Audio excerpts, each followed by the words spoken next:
Bien, bonjour à toutes et à tous. Je me présente donc Sabrina Boulanger, chargée de projet chez Harmonie Mutuelle. C'est avec grand plaisir qu'Harmonie Mutuelle vous accueille aujourd'hui à cette conférence d'une heure sur le thème des fratries. Et cette conférence s'inscrit dans le programme national La santé de votre enfant qui est proposé par Harmonie Mutuelle depuis plusieurs années. Donc ce programme a pour objectif d'accompagner nos adhérents dans leur rôle de parents de la naissance à l'adolescence. Donc, jusqu'à la mi-décembre, nous vous proposerons ainsi différentes thématiques animées par des experts de la parentalité qui vous partageront conseils, pratiques et points de repère pour mieux appréhender et accompagner le développement de votre enfant. Donc, n'hésitez pas à vous inscrire via le lien qui est joint dans la barre de conversation à droite ou directement sur le site d'Harmonie Prévention. Lorsque toutes les conférences seront passées, les replays seront disponibles aussi sur la chaîne YouTube d'Harmonie Mutuelle. Donc, avant de laisser la parole à notre intervenante du jour, je vous rappelle qu'Harmonie Mutuelle offre aux 300 premiers inscrits un an d'abonnement au bracelet rouge. Donc, le bracelet rouge est un objet de prévention opérationnelle reconnaissable qui permet de donner accès aux informations vitales à communiquer au secours en cas d'urgence grâce à un QR code à scanner. L'intervenante à qui je vais laisser la parole dans quelques instants, donc Madame Desplat, qui collabore avec Harmonie Mutuelle. Donc, Madame Desplat, c'est à vous. Je vous souhaite à tous et à tous une agréable rencontre. Merci Sabrina. Donc, bonsoir à tous, à toutes. Je suis ravie d'animer ces moments avec vous. Je ne vous vois pas, mais voilà, je suis avec grand plaisir avec vous. Et puis, on va partager des repères. Moi, j'aime bien ce mot-là. Donc, moi, je m'appelle Genoveva et je suis guide des parents depuis plusieurs années déjà, et formatrice en communication qu'on appelle positive et communication tout court. Et puis voilà, donc j'anime mes ateliers, mes conférences et mes accompagnements avec particulièrement une approche qui me parle beaucoup, que j'ai appliquée aussi en tant que maman, et qui vient des auteurs Adèle Faber et Elaine Manslich.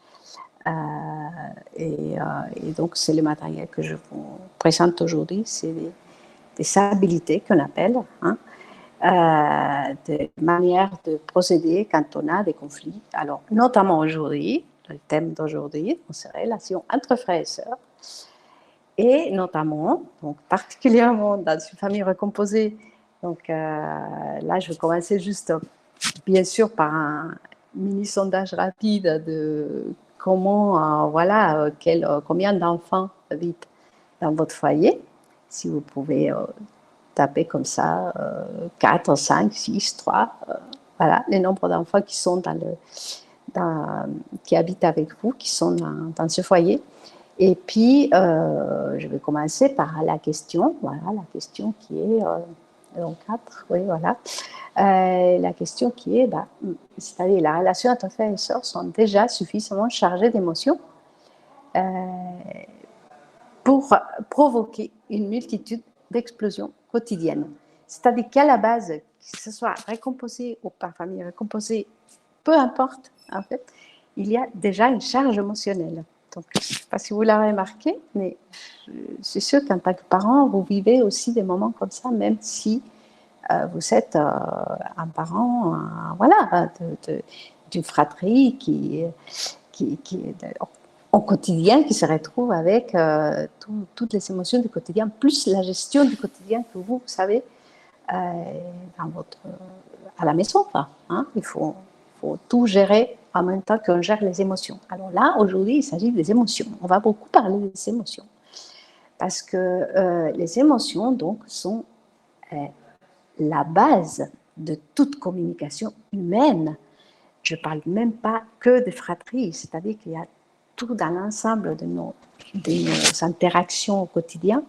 Les émotions prennent le dessus pour entamer un dialogue avec quelqu'un.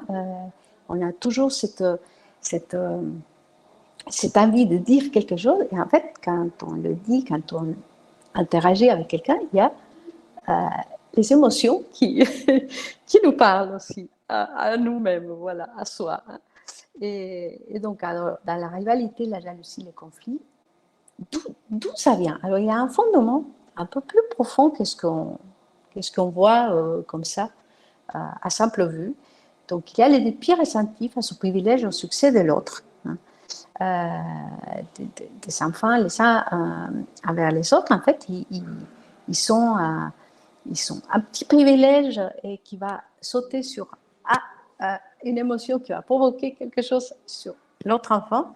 Et donc là, il y a quelque chose qui se met en place. Et puis, le désir de chaque enfant de recevoir l'amour exclusif de ses parents. Source de tout ce dont ils ont besoin pour survivre. Alors là, je parle de quelque chose qui est absolument, parfois, un peu passé de côté. En fait, on passe de côté d'une notion qui est très importante, c'est la survie et c'est le développement. En fait, c'est tout ce dont l'enfant a besoin pour se développer tout simplement. Même physiquement, moralement, émotionnellement. En fait, il y a tout un ensemble il y a tout un système. Et dans ce système-là, l'enfant a besoin de repères, de repères et de voir qui est référent dans tout ça. Donc, parfois, voilà, les frères et sœurs menacent tout ce qui est essentiel à leur bien-être. Et c'est là où le conflit commence, mais d'une manière très inconsciente. Donc, notre attitude et nos paroles sont puissantes. Hein.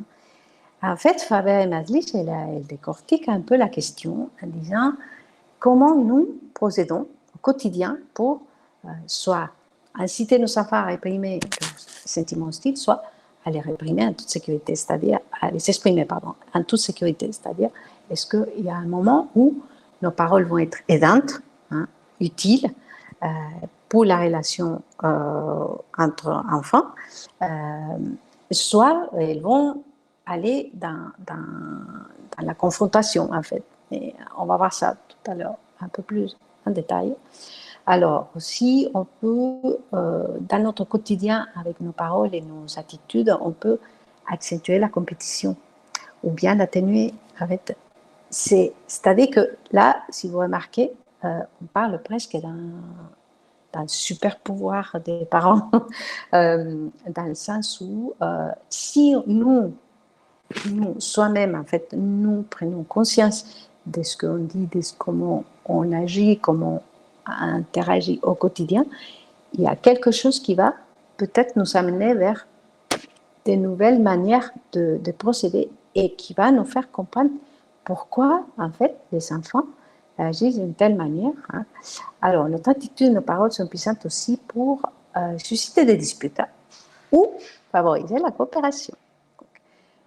Il y a quand même beaucoup de travail dans ce sens. Alors, les sources profondes de conflits dans une famille composée. Et là, je vais avoir encore besoin de vous parce que il y a un fondement aussi qui s'est fait au niveau de la capacité d'adaptation au changement de chaque enfant.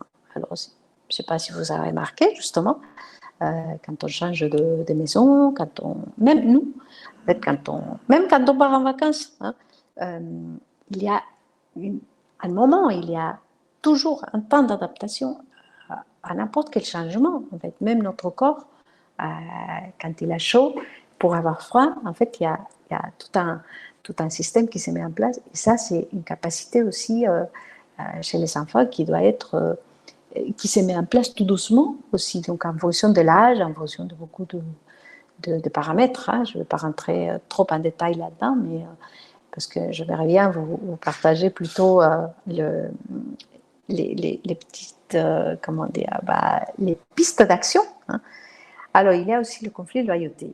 Donc ça, c'est très présent dans les familles recomposées. Alors, quand j'accompagne des familles recomposées ou des familles qui viennent de vivre la séparation, qui viennent de vivre, quand les enfants expriment, quand les enfants s'expriment, tout simplement, il y a parfois ce conflit de loyauté, alors envers un parent, envers l'autre, qui prend le dessus.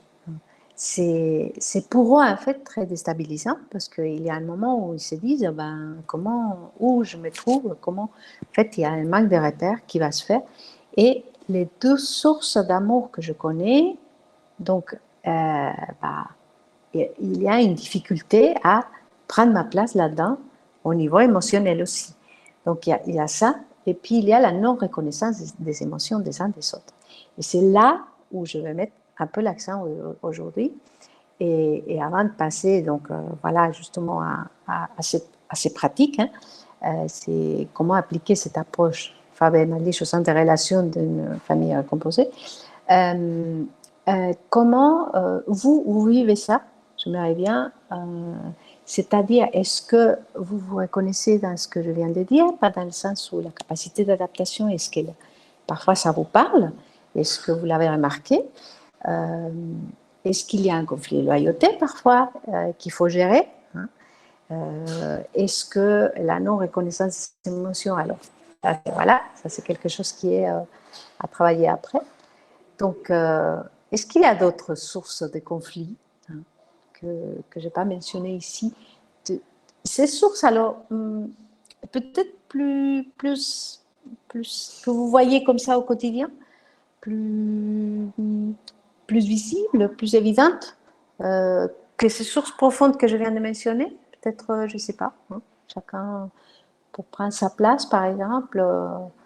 Les questions d'égalité, les questions les comparaisons. Vous voyez, c'est tous ces détails-là au quotidien qui peuvent nous amener à avoir voilà, la jalousie les uns vers les autres, exactement. L'adaptation, ça prend toujours du temps, ouais. L'acceptation de l'inconnu, exactement. Donc ça, alors c'est très intéressant parce que si là, il y a la capacité d'adaptation à l'autre, non seulement au contexte, mais aussi à une autre personne, que parfois c'est un inconnu qui arrive et que je dois m'adapter à sa façon, à sa dynamique, à sa personnalité, à sa façon d'éduquer, même à ses valeurs, parce que parfois c'est une question de valeurs. Et là, je pourrais les rajouter dans tout ça. La différence d'éducation, voilà, exactement. Et le passé de chaque famille, exactement. Oui, tout ça, ça peut être source de conflit dans une famille recomposée.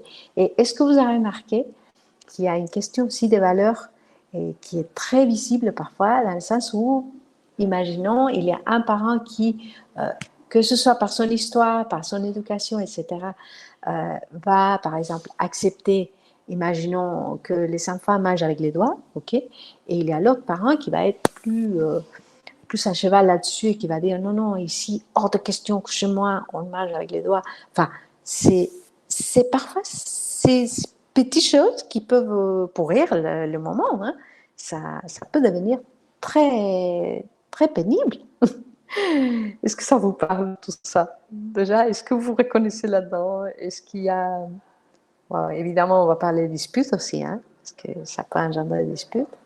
La nécessité du partage, oui, bien sûr. Il y a l'idée du partage. Et là, le partage, ça rentre dans nos valeurs.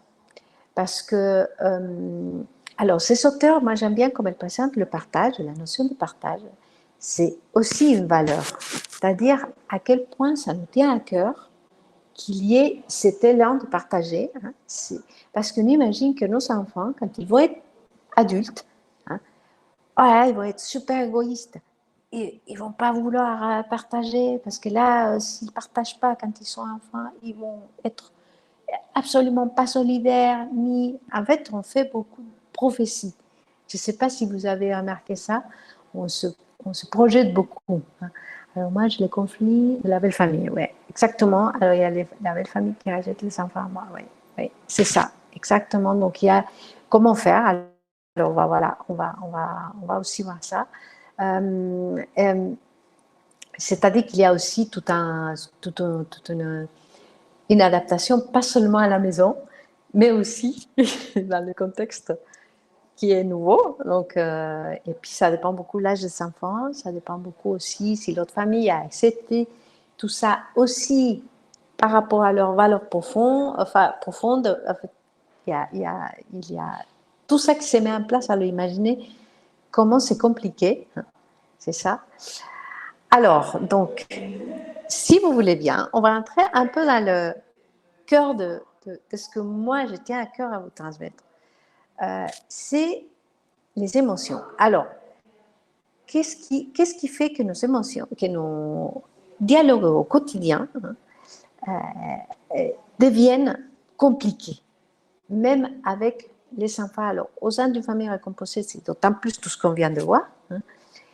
Et il y a quelque chose que le docteur qui s'appelle Haim Dinot, c'est un psychologue pour enfants dans les années 50, qui a observé que les parents qui venaient le voir racontaient à quel point, en fait, on peut être un peu porté, oui, la différence, oui, tout à fait. Alors, être porté à ignorer les émotions des enfants, les sentiments, les émotions. Alors, émotions, sentiments, on va dire ressentis, parce que je n'ai pas le temps de développer la différence, mais en gros, voilà. L'émotion, c'est vraiment ce qui vient comme ça.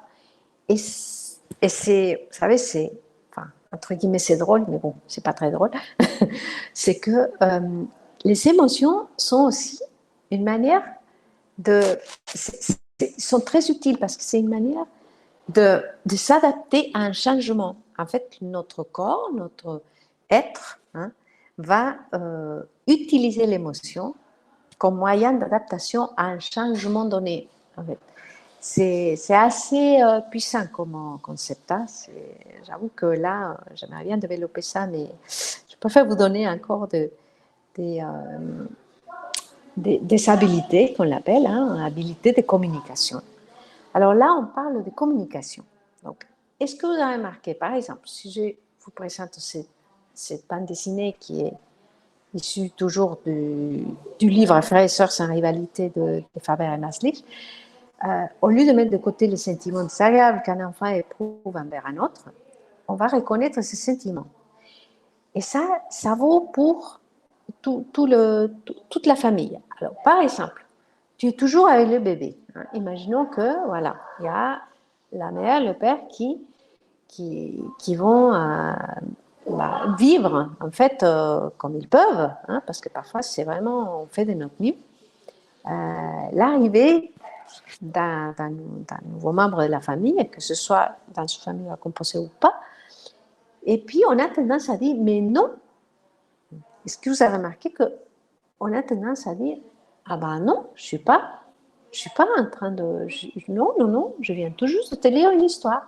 Ah ben non, je jouais avec toi hier. Ah non, en fait, on dit beaucoup non, et puis on nie ce que l'enfant vient de dire. Pas les parents connus, excepté les enfants. Je lis un petit peu, ok. Les enfants accueillent une personne qui leur fait ressentir la différence. Oui, exactement. Alors, c'est ça, c'est que quand on a des émotions et que l'autre personne, l'interlocuteur, que ce soit le parent même, ou que ce soit la nouvelle personne qui va,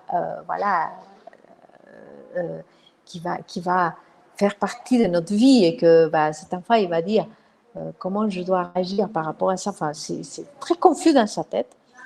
Et donc, la première chose, c'est tout simplement d'accueillir. Par exemple, tu n'aimes pas que je passe autant de temps avec elle. Ben non. En fait, l'enfant, il va se connecter avec nous parce que nous, on essaie de se connecter avec lui ou avec elle. Il y a cette dynamique qui va s'établir et qui va nous faire avancer dans une mise en confiance. En fait. Alors, on a un autre exemple. Au lieu de mettre de côté les sentiments désagréables qu'un enfant éprouve envers un autre, parce que là, on parle plus particulièrement de fratrie, parce que, voilà, maman, Robert dit que je suis un crétin. Alors, on a tendance, vous savez, à vouloir résoudre les problèmes au quotidien. Je ne sais pas si vous avez entendu votre façon d'agir parfois dans le sens où je veux absolument que ça se passe bien parce que je veux absolument que tout soit OK ici, que tout soit en harmonie, qu'on soit une famille. Donc, vraiment, enfin, qu'il y ait une dynamique d'écoute, une dynamique pour bien s'entendre. Et puis, il y a aussi quelque chose qui se joue là-dedans, c'est le respect. Donc, il y a tout ça qui se joue et quand nous, on réagit d'une manière où on veut absolument résoudre le problème rapidement, on a tendance à donner tout de suite un conseil et nier, en fait, nier ce que l'enfant peut-être à nous dire au-delà de ce qu'il vient de dire. C'est-à-dire que là, on va dire juste contente-toi de l'ignorer. Enfin, arrête ton cirque, arrête ta comédie, bon, mais tu lui as fait quoi, etc., etc. En fait, on essaie de résoudre vite le problème. Alors, si on accueille, on va retrouver quelque chose comme c'est contrariant d'entendre un commentaire comme ça. C'est rageant, c'est énervant. Alors, l'enfant va dire oui, oui. Et là, on va avoir une connexion qui va s'établir. Donc là, ça va faire plus un dialogue un peu plus constructif qui va nous aider à avancer vers autre chose qui pourrait éventuellement se développer. Alors, au lieu de mettre de côté les sentiments, toujours, qui éprouvent les enfants, donc on va reconnaître ces sentiments. Ah, il le fait exprès, il n'arrête pas de rôder quand je suis là. Alors, il y a, voilà, le parent qui prend parti. Ah, mais tu parles. Donc là, on est un peu embêté, parce que forcément, l'enfant qui vient d'entendre ça, il va se dire, oui, en fait, il a une prise de parti, et là, ça devient encore compliqué dans la relation entre eux. Est-ce que vous avez vu, à votre avis, par exemple, qu'est-ce que cet enfant pourrait sentir vis-à-vis de l'autre enfant? Je ne sais pas si quelqu'un a une petite idée comme ça, oh, ben, tu parles, hein. Donc là, on prend parti et puis on n'est pas du tout dans l'écoute. Enfin, je ne sais pas si quelqu'un veut exprimer quelque chose. Ensuite, donc au lieu de ça, voilà, avoir le pouvoir, exactement. Donc, et là, on entame une dynamique de même de favoritisme, voilà, oui, voilà, gna, gna, gna. Il y a toutes ces réactions qui se font spontanément. Alors, au lieu de ça, on peut accueillir un sentiment d'injustice, exactement. C'est ça. Il y a beaucoup, vous voyez comment quand on va un petit peu plus en profondeur sur ce type de dialogues qui sont tout simples, on arrive à quelque chose un peu plus révélateur de ce qu'il y a à l'intérieur de chaque enfant. Le sentiment ne pas être considéré, exactement, et respecté. En fait, comme on entend toujours la fameuse phrase « on ne demande pas de s'aimer les uns les autres, on n'est pas chez les bisounours, etc. » Tout ce qu'on demande, c'est d'être pris en considération et d'être respecté, et de se respecter les uns les autres. Donc déjà, ça met une harmonie, ça met une dynamique de respect mutuel à la maison. Enfin, donc, tu as l'impression qu'il est fait juste pour t'agacer. Alors, on peut même supprimer le tu, hein, qu'il est fait juste, en fait, les il, c'est-à-dire, ça t'agace, tout simplement. Donc, ça t'agace quand quelqu'un rôde devant toi. Puis, l'autre enfant va dire, exactement. Voilà. Alors, j'avance un peu pour pouvoir, voilà, donc là, tu aimerais bien, donc accorder aux enfants un imaginaire, donc je l'ai entendu se moquer de moi avec ses amis. Et alors, les garçons sont comme ça, ou et alors, tu connais bien ton frère, et alors, en fait, on va dans voilà, t'exagères, fais pas attention, etc. Donc, on peut, au lieu de ça, accueillir. Ça te fait la peine. Tu aimerais qu'il soit plus loyal envers sa soeur, ou alors ça te fait la peine d'entendre. Voilà. En fait, on peut tout simplement accueillir. Accorder aux enfants de femme. Voilà, je vais saper pour pouvoir avancer sur les autres outils. Alors, arrêter les comportements brutaux. Ouais. Alors ça, oui, donc, on a... Alors oui, avant de passer des sources ici, hein, il y a ma connexion qui pose problème, c'est ça? Ah, c'est bon. Alors, quelles sont les sources de disputes à la maison? Est-ce que vous pouvez me donner quelques exemples? Je veux bien, voilà. Est-ce qu'il y a quelque chose qui s'est reproduit très souvent et que vous n'en pouvez plus?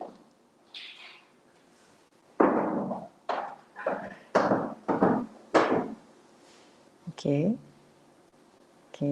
L'espace, ouais. En fait, c'est les conflits les conflits de propriété, ouais. Solidaire, waouh, ils s'aiment. Voilà, il n'y a plus personne. Ah oui, d'accord. Donc, il y a une sorte de complicité, hein, c'est ça. Donc, là, il y a Sandra qui nous dit il y a une solidarité, donc je pense que il y a aussi une complicité, hein. Donc, il ne laisse plus personne après. Ok. Et puis après, il y a les conflits, l'espace quand ils sont dans la même chambre. Exactement. Il y a un conflit de territoire, et le fameux conflit de territoire et le conflit de propriété. Il prend mes céréales. Ben oui, voilà. Vous voyez, ouais. Donc là, vous voyez dans l'exemple, c'est les cubes, hein, les jouets. Hein. Et voilà, il y avait des choses à faire au bébé. Il a juste touché tes blocs, tes cubes. En fait, voilà, pas de coup. Donc là, on peut juste, voilà, poser la main sur l'autre enfant. Alors, on va s'occuper peut-être d'abord de l'enfant qui, on va dire, qui est un peu en position de, entre guillemets, victime, mais j'aime pas, je le mets vraiment entre guillemets parce que sinon on colle une étiquette. Donc, et puis on se met de son côté, mais sans prendre parti. Donc, on écoute, hein, et on nomme ce qui l'embête en fait. Pas de coup, dis attention que tu es furieux avec des mots, pas avec tes points. Hein. On peut même accueillir en disant, oui, ça te met en colère quand on touche tes jouets. Et là, vous voyez comment, en fait, on se focalise beaucoup sur la situation. Alors ça, c'est une... voilà. Donc là, l'enfant, il utilise ses moyens pour dire, bah, tiens-toi loin de mes blocs. Bon, après, on arrangera un petit peu le discours par la suite, mais au moins, il ne tape plus. Vous voyez, ça ça fait quelque chose déjà de plus dans la parole. Hein, et après, on peut retravailler avec les paroles. Alors, le sentiment n'est pas sentir complètement chez soi. Oui, il y a ça aussi. Alors, vous savez, et tout ça se voit beaucoup. Alors, moi, quand j'écoute des parents, des familles recomposées qui disent on est obligé de les mettre dans la même chambre par des questions d'espace, tout simplement. Hein.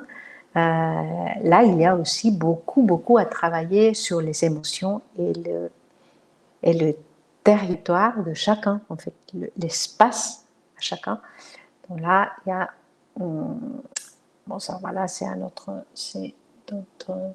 d'autres exemples. Je passe vite parce que je préfère aller... Voilà.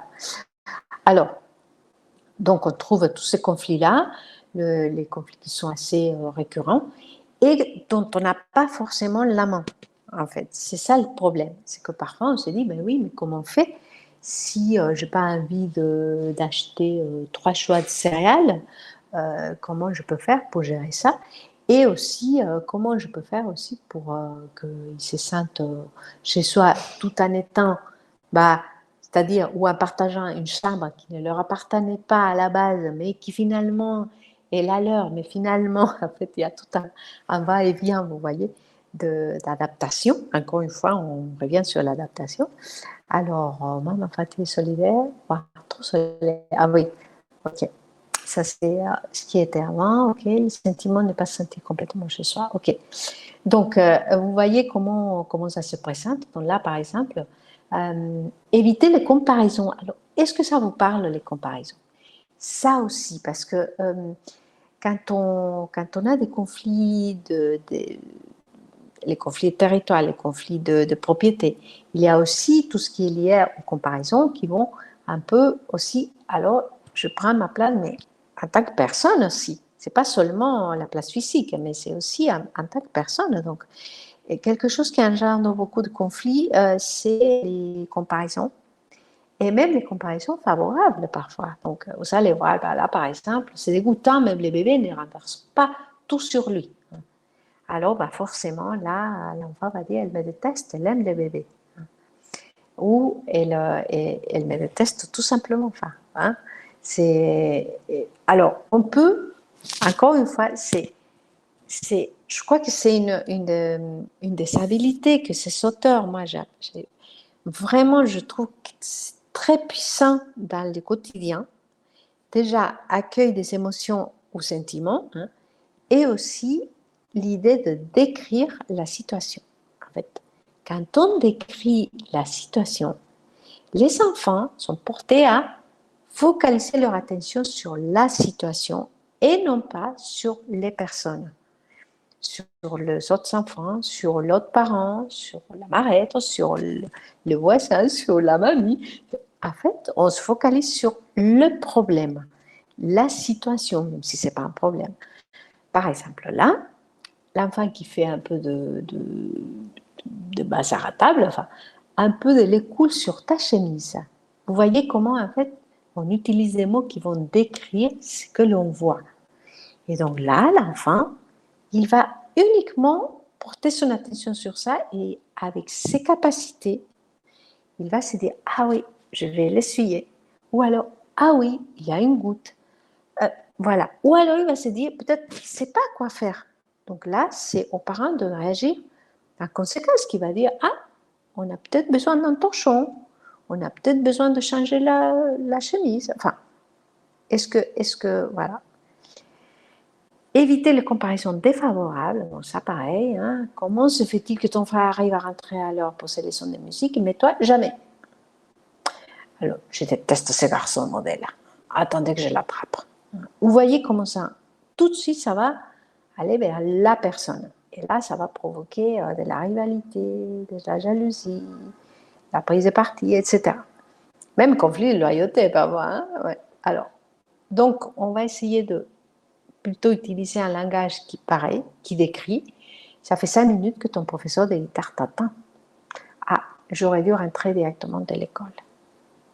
Est-ce que tout ça, ça vous parle jusqu'à maintenant? J'aimerais bien avoir un petit peu d'interaction parce que les webinaires, c'est super parce que je parle beaucoup, mais moi, je préfère aussi que vous interagissez et que est-ce que tout ça, ça vous parle en fait?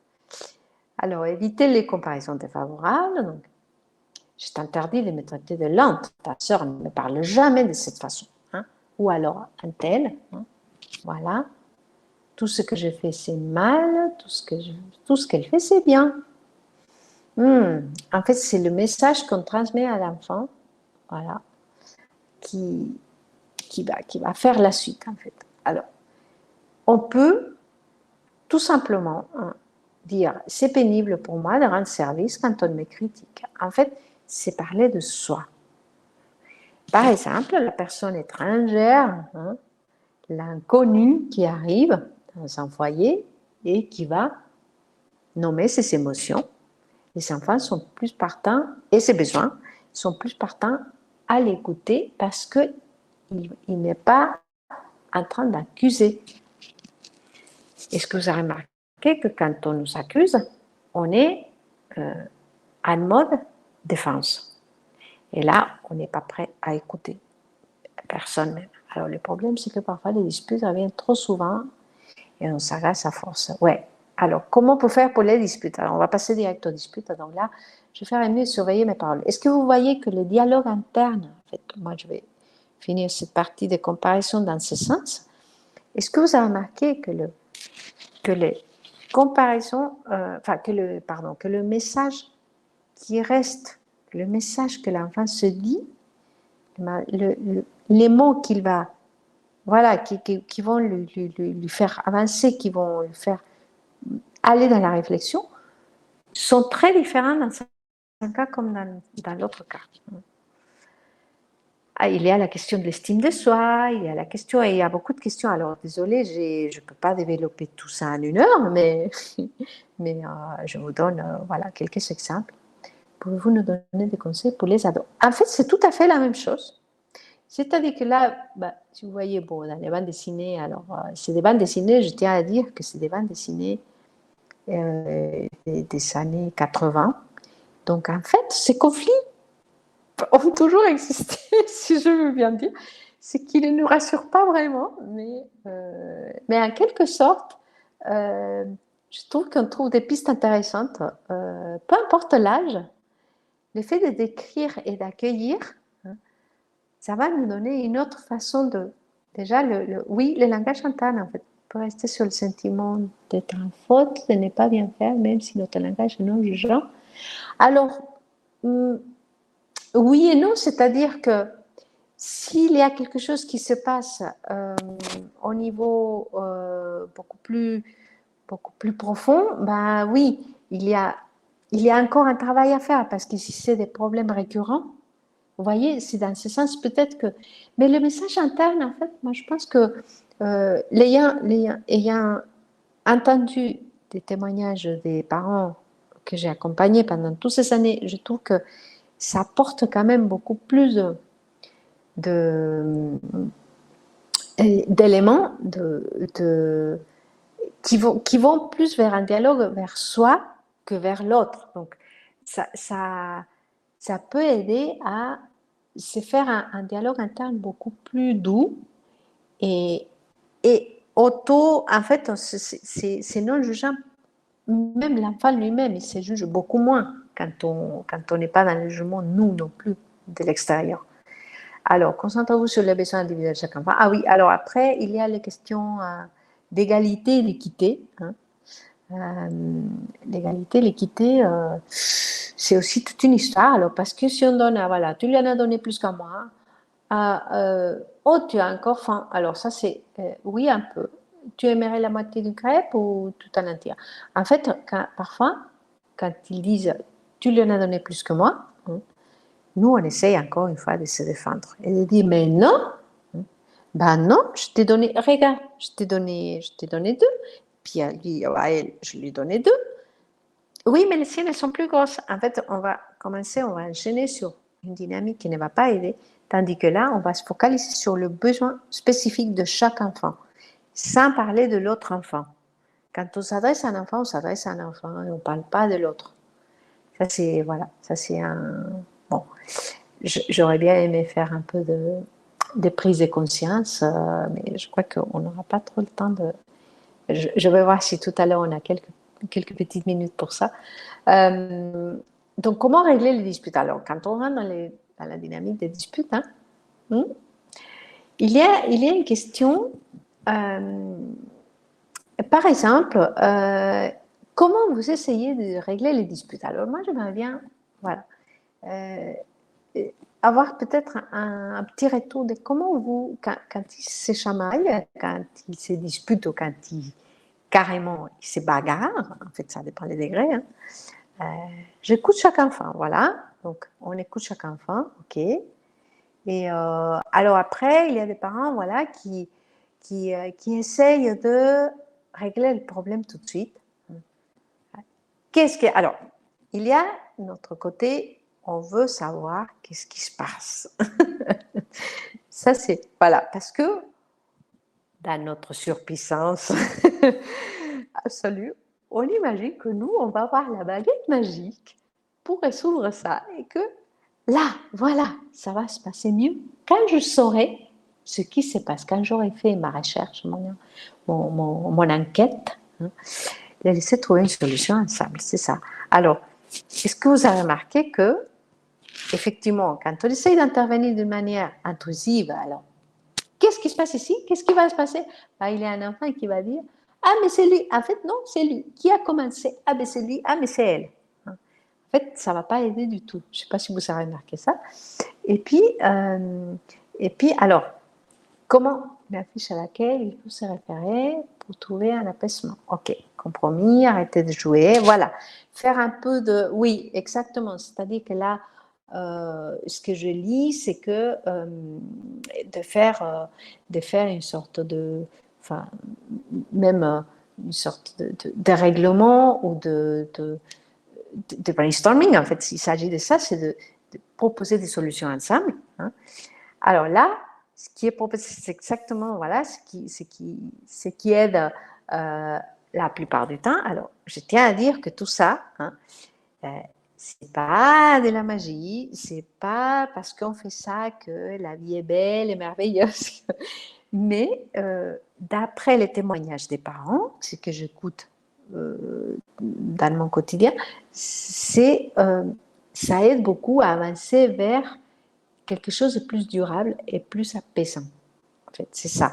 Alors, les chamailleries normales. Donc, qu'est-ce qui est proposé par Faber et Maslich? Donc, toujours.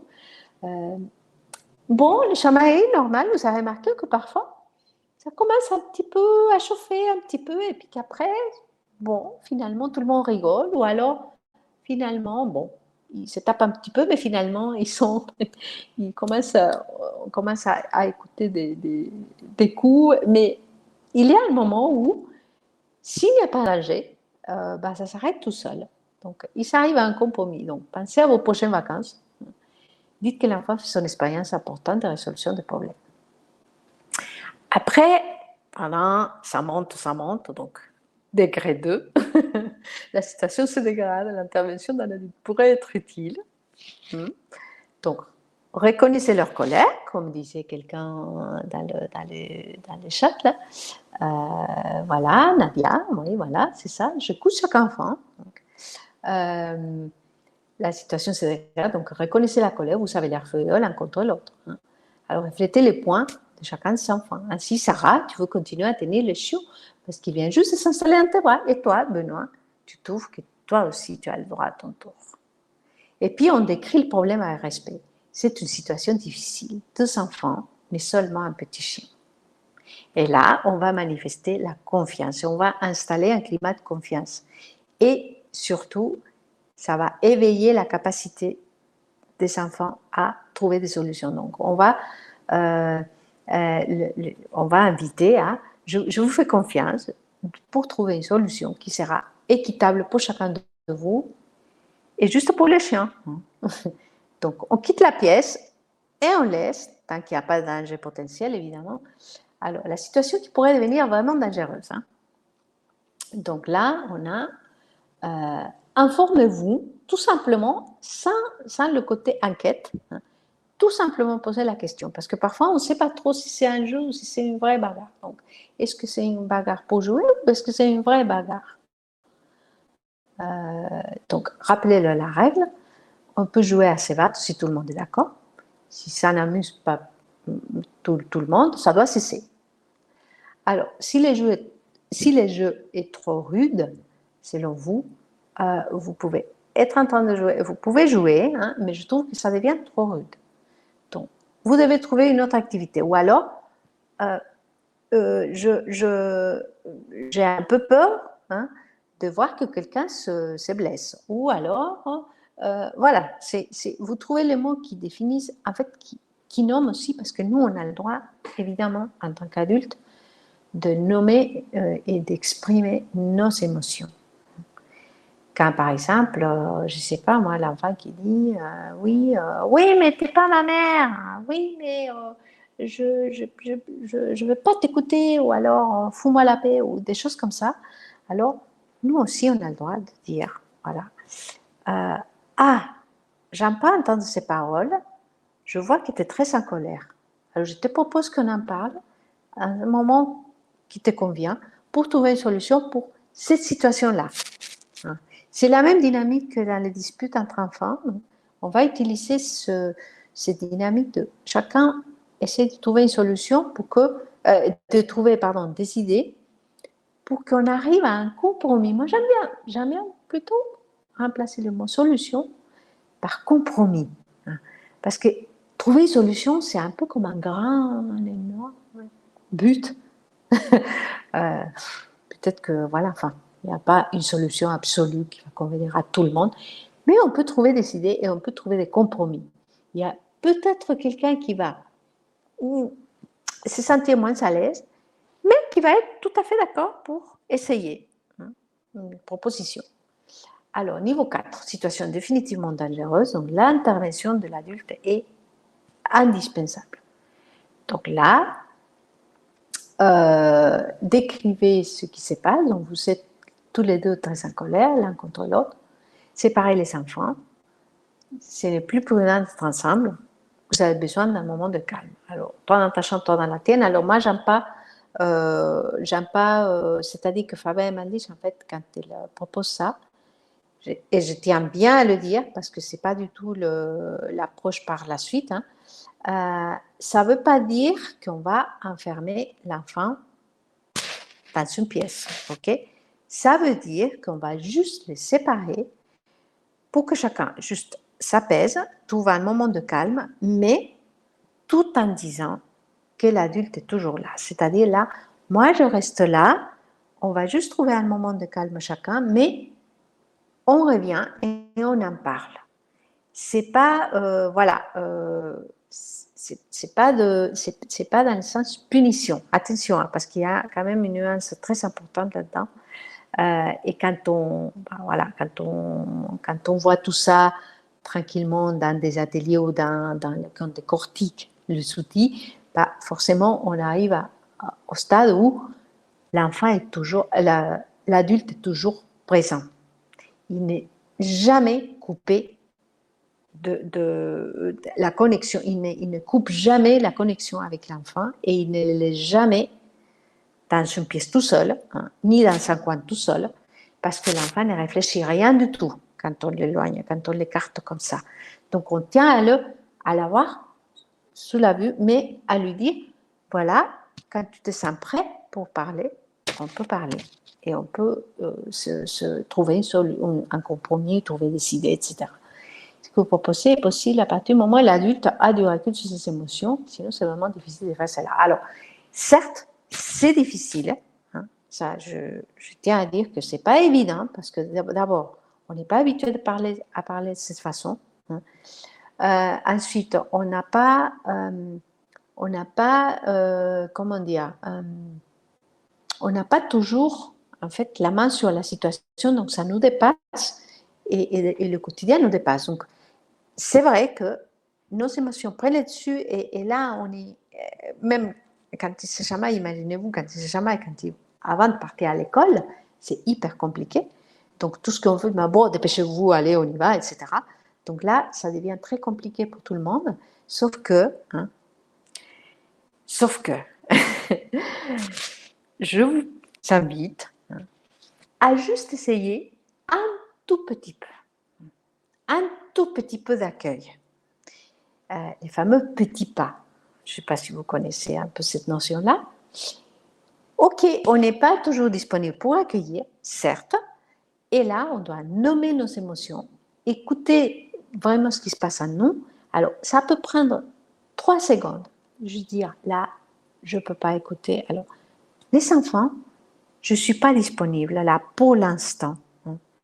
Je suis un peu en colère, je suis énervée, j'ai envie de crier. Alors, vous savez, on va voir plus tard tout ça, là. Le problème, ou la situation veut qu'on doit partir dans 5 minutes. Donc, vite, on va juste agir et on en parle ce soir, lors du goûter, ou voilà. Et en fait, accueillir nos propres émotions. Donc, je vois que vous, ça vous amuse pas.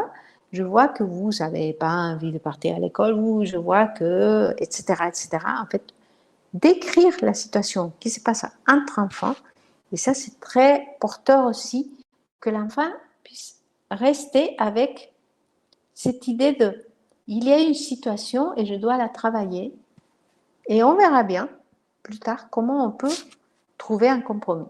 Voilà, convoquer une rencontre, expliquer le but de la rencontre. Donc là, voilà, quand les enfants ne peuvent pas trouver des solutions ensemble, oui, effectivement, chacun va exprimer ses émotions et ses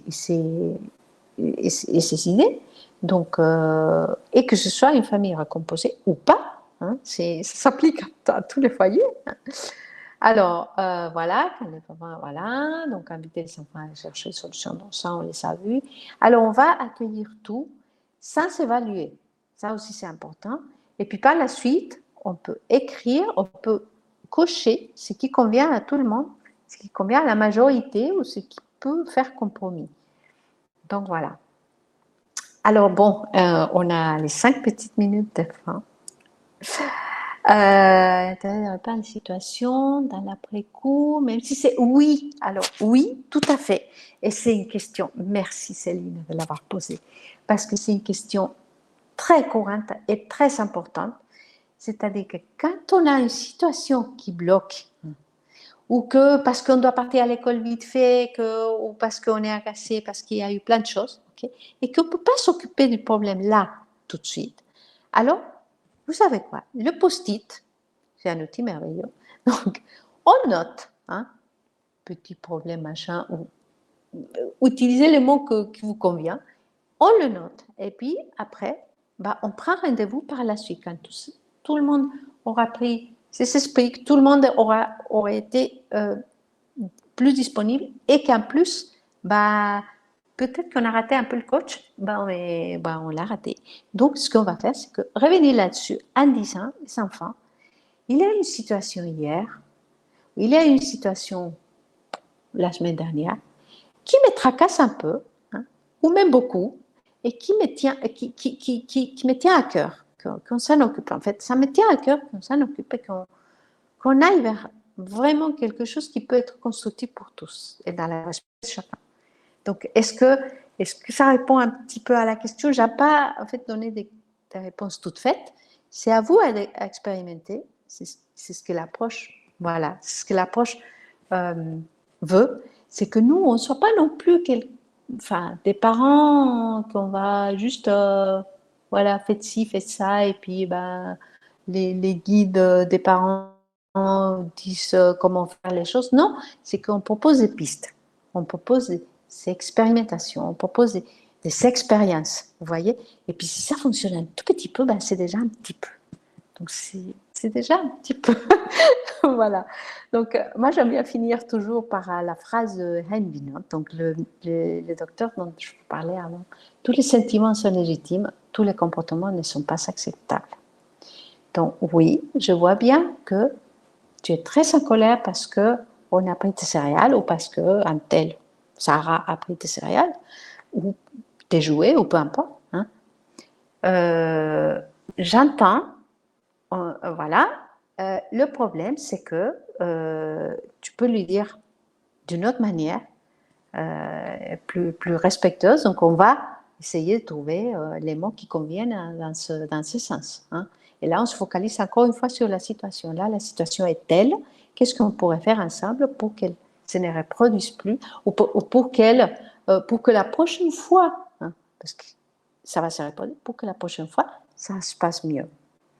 Est-ce que voilà. Donc, ouf.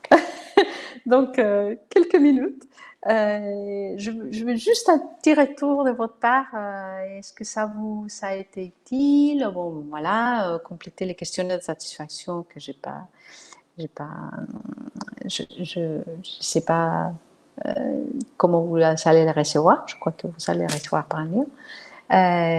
Mais là, comme ça, dans le fil de la chose, je veux dire, à chaud, on va dire, est-ce que ça vous a été utile, cette intervention? Est-ce que vous vous sentez prête à expérimenter au moins une petite chose de tout ce qu'on vient de dire? Un 2%, voilà, 2%, 3% de ce qu'on vient de dire, c'est déjà beaucoup, parce que c'est une énorme prise de conscience qui s'est faite quand je fais les ateliers, quand je fais les accompagnements. C'est vraiment, ça prend du temps, c'est beaucoup de prise de conscience, c'est beaucoup de travail, donc beaucoup d'expérimentation, beaucoup de ratés, et donc voilà, beaucoup de participation de la part des enfants aussi. Donc ils ne sont pas avec nous pendant les ateliers, mais ils sont quand même présents dans des expériences qu'on fait. Voilà. Merci beaucoup. Eh bien, merci. Et merci Harmonie Mutuelle, merci Sabrina. Merci Madame Descla pour cette conférence. Si vous n'avez pas d'autres questions, nous allons clore cette rencontre. Merci à tous pour votre participation et ces échanges. N'hésitez pas à noter ce webinaire via le questionnaire de satisfaction qui va s'afficher. En fait, il nous permet après d'adapter au mieux nos rencontres à vos besoins. Et puis, le lien d'inscription pour les prochaines conférences est disponible dans le fil de discussion, comme vous avez pu le voir. Et quant au replay de ce webinaire, il vous sera adressé par mail dès la fin de la rencontre. Bonne soirée à toutes et à tous et à bientôt, on l'espère. À bientôt, merci.